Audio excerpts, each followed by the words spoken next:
En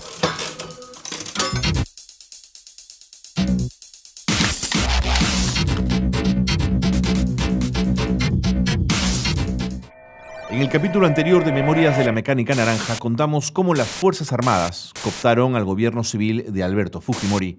Sin partido, asustado por su vida, compró el Plan Verde y decidió embarcarse en la aventura que un grupo de militares traidores le propuso: un gobierno cívico-militar. En julio de 1990, Fujimori viajó a Washington. Buscaba el apoyo de la comunidad financiera internacional. Lo económico estaba contenido en el Plan Verde y no era el plan defendido en su campaña. De regreso a Lima, Fujimori desconoció sus promesas e hizo hincapié en la necesidad de un ajuste económico drástico.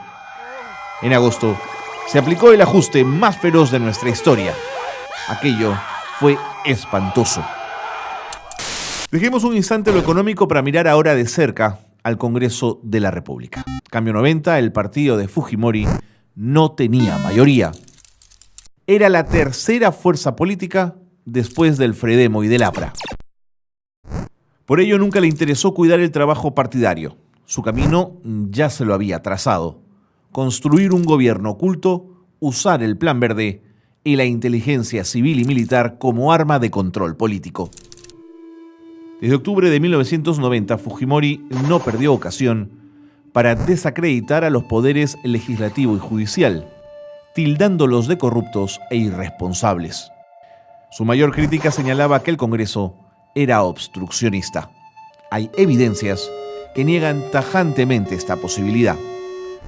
El Congreso otorgó facultades al Ejecutivo para que en 150 días el gobierno legislara sobre pacificación y reorganización del Estado.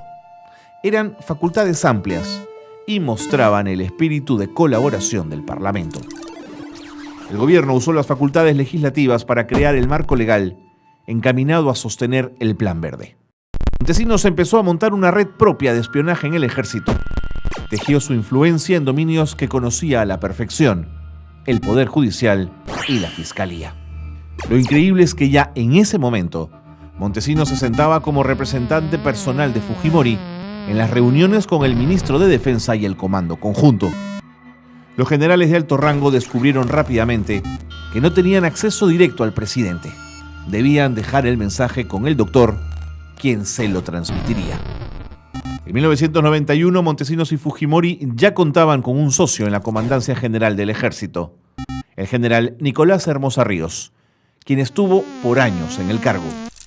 Las primeras denuncias contra los militares, Montesinos y Fujimori, aparecieron aquel 1991.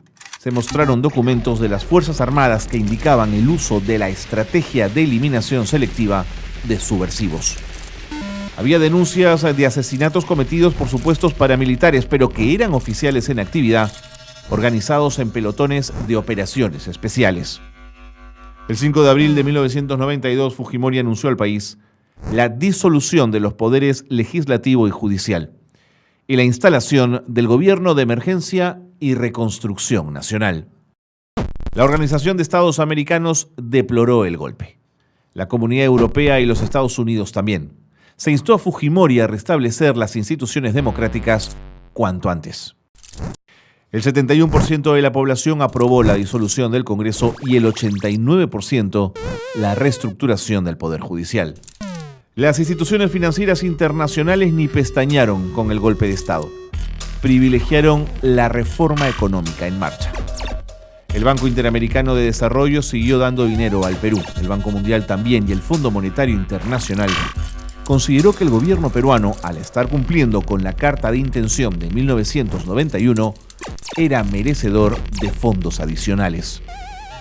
En mayo de 1992, Fujimori anunció elecciones para un nuevo Congreso que daría una nueva constitución. Como recordarás, y es importante no perder de vista este detalle, el golpe interrumpió temporalmente la promulgación de los decretos para los que en su momento se habían pedido facultades legislativas y que habían generado la tensión ejecutivo-legislativo. El paquete de decretos contempló cambios radicales en temas antiterroristas. Era un régimen adecuado para las operaciones militares y exento del control fiscal y judicial. Te contamos esto porque años después la dictadura debió liberar a más de 1.000 inocentes de las cárceles porque sus juicios fueron una auténtica trafa justo por esa legislación. Pero ya llegaremos a eso. Ahora, no nos vamos a engañar. Dada la situación de violencia en el país y la ineficacia del sistema de administración de justicia, se requerían medidas concretas y una adecuación del sistema al contexto de crisis. Pero esto no justificaba el atropello de las garantías ciudadanas básicas. Entre abril de 1989 y diciembre de 1992 hubo en Lima 907 ataques y atentados terroristas, el 47% de los ocurridos en el país. Lima comenzaba a vivir la guerra que se sentía en muchísimas regiones. El 12 de septiembre de 1992, el GEIN logró atrapar a Abimael Guzmán, líder máximo del Partido Comunista Peruano Sendero Luminoso.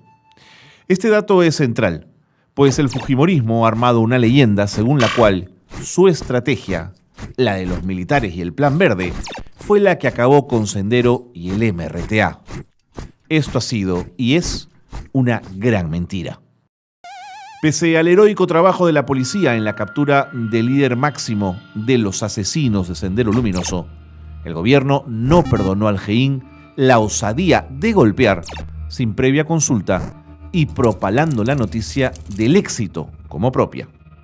Pero hubo también en esta época militares valientes y correctos que se enfrentaron a Fujimori y Montesinos, que los desafiaron a costa de sus vidas y las de sus familias. Es imposible dejar de mencionar el intento de golpe institucional encabezado por el general Salinas Sedó. Las acciones previstas por los constitucionalistas fueron rápidamente develadas antes de consumarse y todos los oficiales involucrados fueron detenidos. A inicios de 1993, se filtró la información desde el propio ejército por lo sucedido en La Cantuta. Un grupo de oficiales de nivel medio con el seudónimo de León Dormido envió un documento al congresista Henry Pease. Le decían que las 10 víctimas fueron secuestradas, asesinadas y enterradas por un escuadrón militar de la muerte llamado Colina, que operaba con la aprobación de los más altos niveles del ejército y del CIN. El fujimorismo en el Congreso hincó la rodilla ante los militares. El Congreso Constituyente abdicó de su función fiscalizadora. Aprobó una moción que impedía la comparecencia ante las comisiones parlamentarias de investigación de oficiales implicados en violaciones a los derechos humanos si los casos ya se estaban dirimiendo en el fuero militar. Si quieres conocer los detalles de cómo el fujimorismo toleró que destacamentos militares en actividad emprendieran acciones de guerra sucia y terrorismo de Estado, no te pierdas el próximo capítulo de Memorias de la Mecánica Naranja.